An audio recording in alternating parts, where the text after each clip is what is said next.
अयोध्या में राम मंदिर के लिए जमीन खरीद में घोटाले का आरोप लग रहा है। सवालों के घेरे में अयोध्या के मेयर ऋषिकेश उपाध्याय हैं। लेकिन आज जब एबीपी न्यूज संवाददाता संजय त्रिपाठी ने ऋषिकेश उपाध्याय से उनका पक्ष जानना चाहा तो सवालों से बचकर निकल गए। उन्होंने कहा कि उन्हें कुछ भी बोलने से मना किया गया है।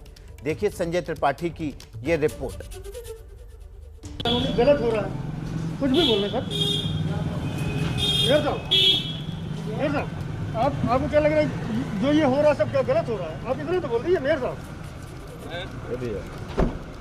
बोल दीजिए। मेयर ऋषिकेश उपाध्याय हैं जो सवालों से बचकर निकल गए, कुछ भी बोलने को तैयार नहीं। हमने कई बार कोशिश करी, साफ तौर पर इनकार कर रहे हैं। ये भी कह रहे हैं कि मैं कानूनी कार्रवाई में जाऊंगा, उसके बाद कुछ मीडिया के सामने चीज़ों को रखूंगा। लेकिन सवाल बड़े हैं और मेयर साहब से जब पूछे गए तो वो बिना जवाब दिए अपने घर से निकल गए। बताया कि किसी रिश्तेदार के घर में शादी का फंक्शन है, वहाँ जाना है। कुल मिला के अभी भी वो सवाल बरकरार हैं जो मेयर, जिनका उत्तर जो है वो मेयर ऋषिकेश उपाध्याय को देना होगा। कैमरामैन फैसल के साथ संजय त्रिपाठी, एबीपी न्यूज़, अयोध्या। तो संजय त्रिपाठी हमारे साथ ग्राउंड जीरो अयोध्या से सीधे जुड़े हुए हैं। संजय, सबसे बड़ी बात यह है कि जब वो ऑफ रिकॉर्ड बात कर रहे थे तो आपसे हाथ जोड़ रहे थे, कुछ विनती कर रहे थे, और जब ऑन रिकॉर्ड सवाल पूछा गया तो वो सवालों से बचते रहे। आखिर वो कौन सी वजह है जिससे ऋषिकेश उपाध्याय बचना चाहते हैं?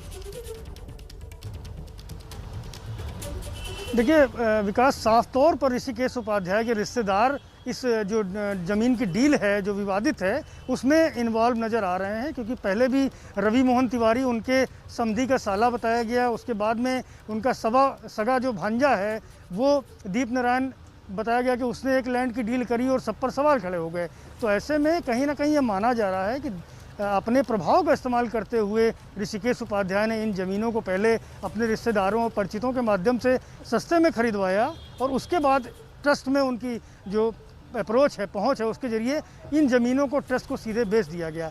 और कल इस पर सवाल और भी तब खड़े हो गए जब पता चला कि जिस लैंड 890 वर्ग मीटर का सौदा ट्रस्ट ने 2.5 करोड़ रुपए में दीप नारायण से किया था, वो ब्रिजमोहन दास जो चौबुर्जी मंदिर है उसके महंत हैं। उन्होंने कहा कि हम इसके सिकमी काश्तकार रहे हैं और ये हमसे जबरन प्रशासन ने कब्जा कराई है इस नाम पर कि राम जन्मभूमि को दी जाएगी। दीप नारायण को उन्होंने बताते हैं कि कभी भी इस ज़मीन पर नहीं देखा। तो ऐसे में कहीं ना कहीं सारा कुछ प्रभाव के जरिए कराने की बात सामने आ रही है और ऋषिकेश उपाध्याय पर तमाम सवाल खड़े हो रहे हैं। जवाब देने से वो बच रहे हैं, जबकि उनको अपना पक्ष सामने लाना चाहिए। अगर उन्हें लगता है कि ये गलत तरीके से उन्हें फंसाया जा रहा है तो ये बात भी उन्हें कहनी चाहिए। जिसकी आप बात कर रहे हैं इसमें भी गवाह अनिल मिश्रा हैं। अनिल मिश्रा वो जो ट्रस्ट के सदस्य हैं, और इससे पहले जब ज़मीन का जिसका विवाद हुआ था जो 18 करोड़ में खरीदी गई, उसमें भी गवाह अनिल मिश्रा ही हैं जो ट्रस्ट के सदस्य हैं। देखिए, ट्रस्ट की ओर से रजिस्ट्री हो रही है तो लाजमी बात है कि ट्रस्ट के लोगों को गवाही में रखा जाएगा। हालांकि पहले वाली जो डील हुई थी उसमें 2 करोड़ की ज़मीन सुल्तान अंसारी और रवि मोहन तिवारी से जो खरीदी गई थी उसमें अनिल मिश्रा और ऋषिकेश उपाध्याय दोनों गवाह थे। वो बात थोड़ी आपत्तिजनक थी, लेकिन ट्रस्ट अगर कोई ज़मीन किसी से खरीद रहा है उसमें इनकी गवाही पर कोई सवाल नहीं खड़े किए जा सकते हैं। हालांकि ट्रस्ट इस पूरे मामले पर चुप्पी साधे बैठा है। मैं जहां पर खड़ा हूं वो निर्मोही अखाड़े की जगह है। मैं अपने कैमरामैन फैसल से कहूँगा कि ज़रा तस्वीरें दिखाएं कि महंत दिनेंद्र दास बैठे हुए हैं अंदर। हमने उनसे बात भी की और उनसे पूछा कि हमने कहा आप तो ट्रस्ट के सदस्य हैं, आप बताइए कि किस तरह की ज़मीन की हेराफेरी हो रही है, आरोप लग रहे हैं, सवाल खड़े किए जा रहे हैं। तो उन्होंने कहा ट्रस्ट जो ज़मीनें खरीदता है उसके लिए कुछ लोगों को अधिकृत किया गया है, वही लैंड परचेज का काम करते हैं या पैसे का ट्रांजैक्शन देखते हैं। उन्होंने कहा कि उनको ना तो इस विवादित सौदे की या किसी भी सौदे की जानकारी दी गई है। तो ऐसे में ट्रस्ट का पक्ष भी स्पष्ट रूप से सामने नहीं आ रहा है। कल हमने आपको बीच में रोकूंगा। आपने जो महेंद्र धीरेन्द्र दास से बात की है वो बातचीत वो सुनवा देते हैं। ट्रस्ट के सदस्य हैं, ट्रस्टी हैं। राम जन्मभूमि ट्रस्ट की ओर से हो रही जमीन की खरीद विवाद में है। इस विषय में बात करने के लिए हम आए हैं निर्मोही अखाड़े के महंत दिनेंद्र दास जी से। दिनेंद्र दास जी खुद भी ट्रस्टी हैं राम जन्मभूमि ट्रस्ट में। सर, विवाद हो रहे हैं महाराज जी, एक के बाद एक ज़मीनें जो खरीदी जा रही हैं ट्रस्ट की ओर से। तर्क दिया जा रहा है कि राम मंदिर का भव्य निर्माण किया जाना है, ऐसे में ज़मीनों को खरीदा जाना है। लेकिन एक के बाद एक जितने सौदे सामने आ रहे हैं, रोज़ नया कागज़ आता है जिसमें कोई ना कोई विवाद सामने आता है। आप खुद ट्रस्टी हैं, आप बताएं जरा ये सब क्या हो रहा है। हम लोगों के लिए तो राम जी के ऊपर विश्वास है। राम जी जो कर रहे हैं वो ठीक ही कर रहे हैं, और राम जी आज नहीं तो कल अगर उसमें किसी गलती आएगी तो उसको राम जी दंड दे देंगे, उसमें हम लोगों के लिए कोई दिक्कत नहीं है।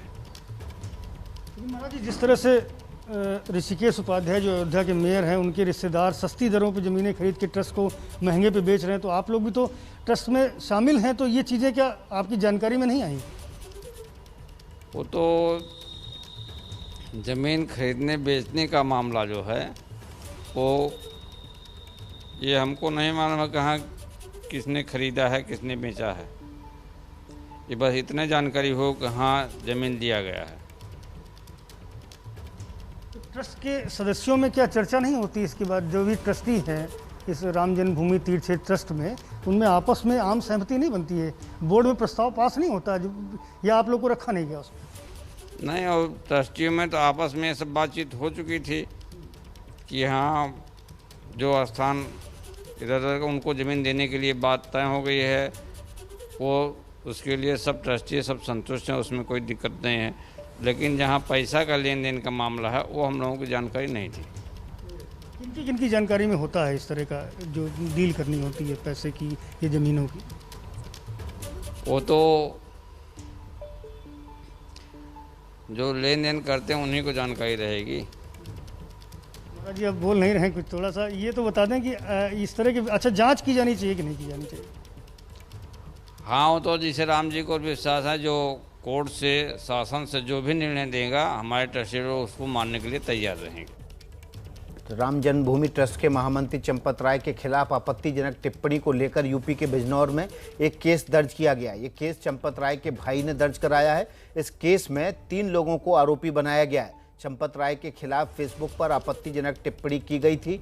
पुलिस को चंपत राय के भाई ने जो अर्जी दी है उसमें आरोप लगाया गया है कि फेसबुक पर की गई टिप्पणी से चंपत राय के सम्मान को ठेस पहुंचाया गया है और इससे हिंदू समाज का भी अपमान हुआ है। इस वक्त की बड़ी खबर है, चंपत राय पर टिप्पणी करने के मामले को लेकर बिजनौर में मुकदमा दर्ज किया गया है। इस मामले में जो शिकायत है वो चंपत राय के भाई ने दी है और इसमें 3 लोगों को नामजद किया गया है। चंपत राय के खिलाफ टिप्पणी करने के मामले में उन अर्जी में यह भी लिखा गया है कि फेसबुक पर की गई टिप्पणी से चंपत राय के सम्मान को ठेस पहुंची है और साथ ही साथ हिंदू समाज की भावनाओं को भी ठेस लगी है।